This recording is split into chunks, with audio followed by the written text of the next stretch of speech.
And I'm back. We're back. Retro ReWire JJ here. We are still at the Sun Plaza in Kobe, Japan. And in the previous episode, we were up on the third floor and we hit up the Ojamakan.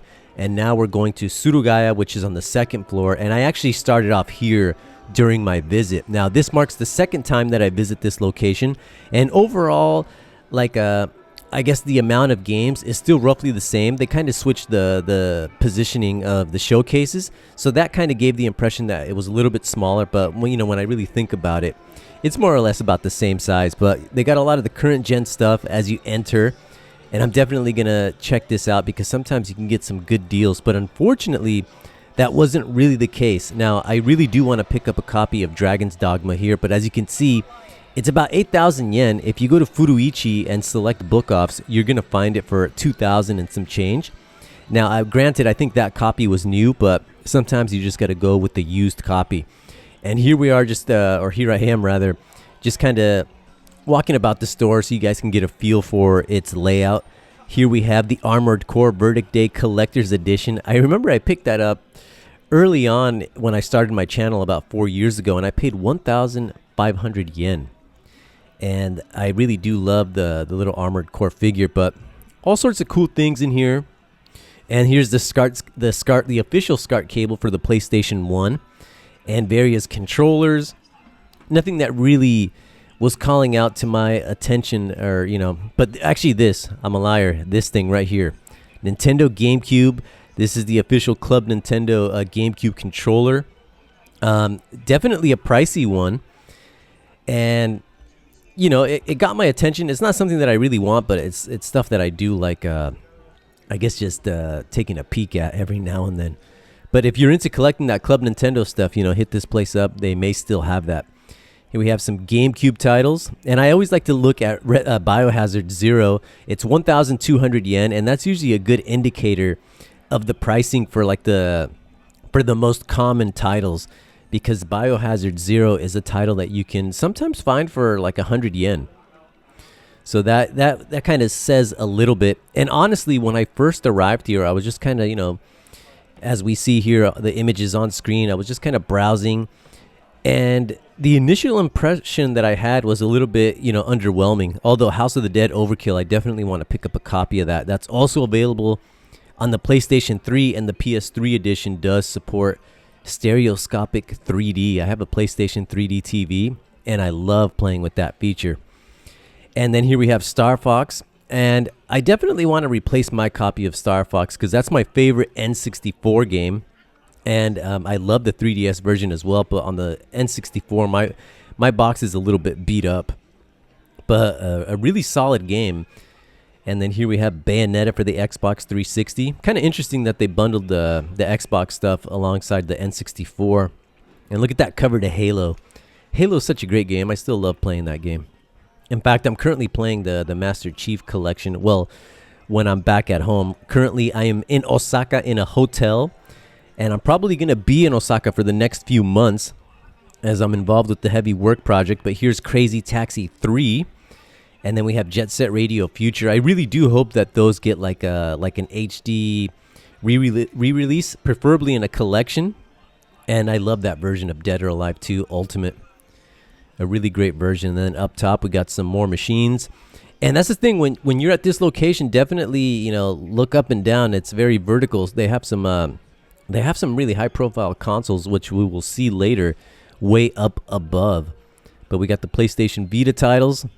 Here's Dragon's Crown. Now, Dragon's Crown on the Vita, the Japanese version does have an English language narrator, but all the menus are going to be in Japanese. And then here we have our PSP titles. And yeah, I think Ojima-kan had them beat in regard to like the PSP selection. And then what's this game? Patapon 2. I haven't played this one, but I feel like it may be a fun title. And I have no idea what that Two Heart 2 is about. And then what else do we have here? We have Tekken Dark Resurrection for 1,500. That's another title that you could find like at select book offs for about sometimes, like 500 yen. But that price is actually not too bad because, it's if you're there, time is limited, why not? And then we have this fighting game here for 10,000. I believe BG something. And it was in they also had a copy of that at the Surugaya in Osaka, which was a video that I released about a week ago. Here we have Kingsfield. They have part 1, part 2. And those Kingsfield games, sometimes they're pretty pricey at select locations. Capcom versus SNK, I have that. For the old PS1, which isn't too bad of a version, it's definitely missing quite a bit of the original arcade action, but still. And then we have, what's this, Distrega, something like that? I believe this did get a North American release. I remember reading about it in the pages of EGM. Then we have Dino Crisis 2, but not a bad selection of PlayStation 1 titles there. And they also had, for you keen-eyed viewers, they had a copy of Jumping Flash 3, which is Mondu, something like that. It has some French title. And then we have Tokyo Disneyland Fantasy Tour by Tommy. And then we have some Donkey Kong action. Now that particular title, Mandai Shoten, hit them up. It's like a 24-hour hobby shop, recycle shop. And they tend to have a lot of copies of that particular game. And they're usually like 1,000 yen. Here's Sonic Adventure, or Sonic Advance 2. And then here's part 1. 7,500. That's one that's slowly climbing. And those games, they do have full English language support. You can go in the menu for the Game Boy Advance version of Sonic, I think all part 1, 2, and 3, and you can change it to English. And with the Game Boy Advance being region-free, that's a win-win. Here we have Marvel vs. Capcom 2 for the old PS2. And we got some Phantasy Star Universe. Haven't played that one. In fact, I haven't played very much Phantasy Star. But I do have the first one, which was released on the Nintendo Switch. And I definitely want to give that one a go with that FM sound. And then we have Grim Guardian for 2,200 yen. That's actually not a bad price. And what I was looking for here, again, was Konami's Metal Gear Solid Master Collection Volume 1. I'm hoping I could find it for 2,000 yen used one day. Especially after all the updates that they added. That thing is running in 4K. Then we have Contra Road Corps. What else do we have here? And then the showcase. Now, in the previous episode, right at the start, you saw, if you did watch that episode, I had a copy of Street Fighter 02 for the Super Famicom, and it was at this location that I picked it up, and I feel like I got a good deal. I mean, overall, it was still kind of pricey. It is a pricey game, especially if you get it complete in box. If you want it loose cart, you can sometimes find it for about 3,000 yen and some change. And there's the first iteration of Garou for the Neo Geo. I kind of want that. And then we have Metroid Prime Zero Mission. I'm telling you, those Metroid Prime games at Surugaya, they're definitely pricey. And there's another Sonic Advance copy in there. I think that one's a little bit lower than the one that they had in the stacks. And there's Metroid Prime, or Metroid Fusion, which is compatible with the GameCube version of Metroid Prime. But they had some pretty good stuff in here. We got some Aladdin back there. And then, what do we have there? Golden Axe 2. Streets of Rage 2. So quite a few titles in there. And then for our Neo Geo selection, the Neo Geo selection was a little bit lacking. A lot of the more common stuff. But that copy of World Heroes 2 for that price, 9,500 yen. That's actually, if you're looking for it in store, it's one of the lower prices that I've seen. But online, I think you could find it for about, 7,000, 8,000 with a little bit of patience. We got some Game Boy action there. What else do we have? Now here for the PC Engine, they're going to have a copy of Sylphia, which is a shooter. And there you go. It's about 65,000 yen. But you want to be really careful with select PC Engine games because of sometimes they're just counterfeit bootlegs, like high-quality reproductions by PCE Works. And sometimes the employees here, when they're taking in games, they don't know how to tell the difference between that. And somebody brought that up in a comment, which I thought was in a previous video. But definitely, when you're hunting for some of these PC Engine games, as well as Neo Geo games, have a look at them and take your time. Because if you might be buying a reproduction, a high quality reproduction. But here's US Shinmu for 8,000 yen. And then we have some Akumajo Dracula next to some Batman action. And then Spider-Man and The Amazing Spider-Man and Lethal Foes, which I believe was a Japanese exclusive.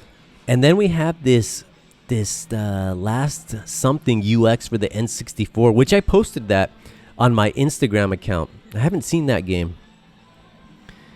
And then what else do we have here? We have some Rockman World. What is that? Part 3 or Part 4? But that's a pricey one.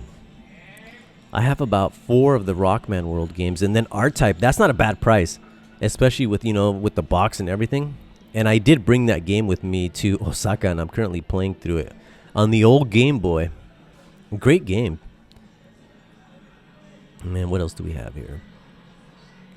There's some Darius back there, and then here we go. Now, when I was filming this, I didn't really notice that Street Fighter 02, but there's the price, 12,000 yen. And the original price is 22,700 yen. Now, the blister, the thing that holds the cart, was actually just damaged. And I believe that was one of the big reasons why they marked it down. When I asked to see the game, the attendant, the staff dude, was just kind of pointing at that and just telling me that that's one of the main reasons that they discounted it. And a few of these games are actually discounted. You will see that they had a copy of Goemon for about 2,800 yen, and there we go right there next to Illusion of Gaia. And the box is actually, it looks pretty clean, not gonna lie. I kind of wanted to get that, but I picked it up a few months ago, and there's a copy of Super Castlevania or Super Akumajo Part 4 as we know it in the West. But here's the slime version of the 2DS. I once saw this one for 5,000 yen, but the corner was completely broken. And it was a pretty nasty some nasty damage to the unit, but it was still fully functioning. Here we have some various amiibos, and then the Neo Geo Pocket Color, that translucent yellow for 32, and then some PSP action there. We got some controllers, but I kept coming back to the showcase because, and I highly recommend that you do that. Stick to a section. And then go to another section, come back to that section, and you're going to notice something different that you missed that first time around. Because sometimes, depending on where you go, like the way that they merchandise things can be like so overwhelming, like a just overloading your visual senses.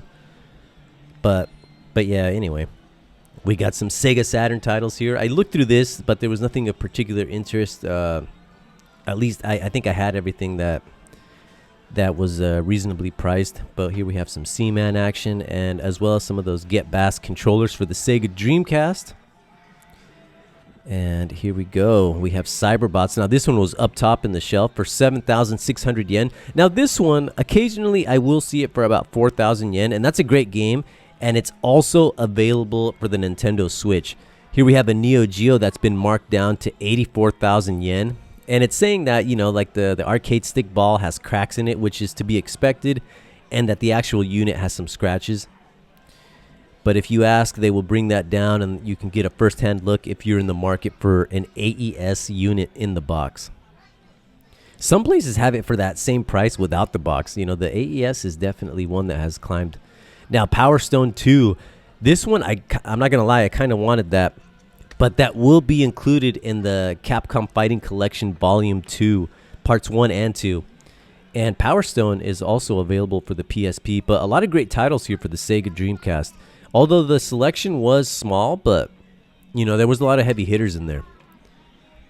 And what else do we have here? We have some Warcraft action. I forget that this was released for the Sega Saturn. This one also had a North American release.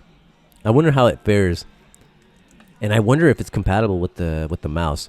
But here we have some Vampire Savior. That's a great game. Now, if you beat that game and you input a code, it'll go into completely full-on English. And then we have some Impact Racing. I wonder if that one was also on the 3DO. But here we have Makaimura. Now, this is like some Super Tunes type of game. Now, the music in that isn't actually too bad. It's like remix tunes. And I'm not sure what that is. That's a Capcom game. Some kind of FMV type of game.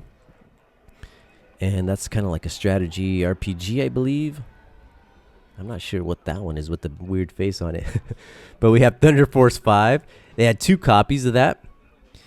And I have this game. I picked it up at Beep in Akihabara for about 6,000 yen with the Obi card. And I got it in my preference, which is just like the slimmer jewel case. Now, the thicker one of Thunder Force 5 includes a soundtrack, or a little sampler disc. But here's Death Crimson. And they had 2 copies with one with the Obi. It's going to be a light gun shooting game. I haven't played it myself, but the sequel is on the Sega Dreamcast, and it has a funky cover. What else do we have here? We have some Dark Savior. They had a few copies of that, actually. We have the Street Fighter Collection for 2,900 yen. Steam Gear Mash. This one I remember growing up. I so wanted it, but I just never got around to playing it, and I still don't have it in the collection, and I kind of just... It's just one that I let go by the wayside. Here we have the Sega Rally Plus. That supports the 3D control pad. A great little racer, the Sega Rally for the Sega Saturn. We have some Police Knots there. And then Marvel Superheroes, which recently got a re-release in the Marvel vs. Capcom collection. And now a lot of the Neo Geo stuff is making its way to the Nintendo Switch in physical form. Here, and then the Mega CD selection was also very solid. This is a place, if you're a Sega CD, Mega CD collector, you will see that their selection is actually, they got all the big releases on for this thing. Especially my favorite game, Sylphid, which I didn't show, but it was just over, it was like about 3,000 yen before sales tax. Then we have Switch, and then look at this. Look at the price on this bad boy, 3,600. But I think that was just for the box. And they kind of had a few games that were, they were reasonably priced. They also had Streets of Rage, the original release, for the Mega Drive there. But I believe it was also just for the box. If that Super Street Fighter 2 for the Genesis was at least with the game, I would have bought that. Gradius 2 Gopher, that's one I want for the PC Engine. Mainly because of the music. But not a bad selection there. And then we'll keep making our way here. And then what is this? Klonoa 2. 2,300. That's not actually too bad if you're into the Klonoa series. What else do we have? But anyhow, this was a pretty good visit at this location, and I'm hoping to revisit it in the coming months. As I was super happy with that pickup of Street Fighter 02.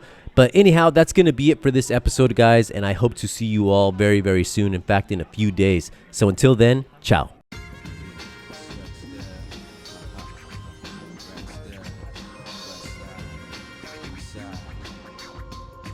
South side.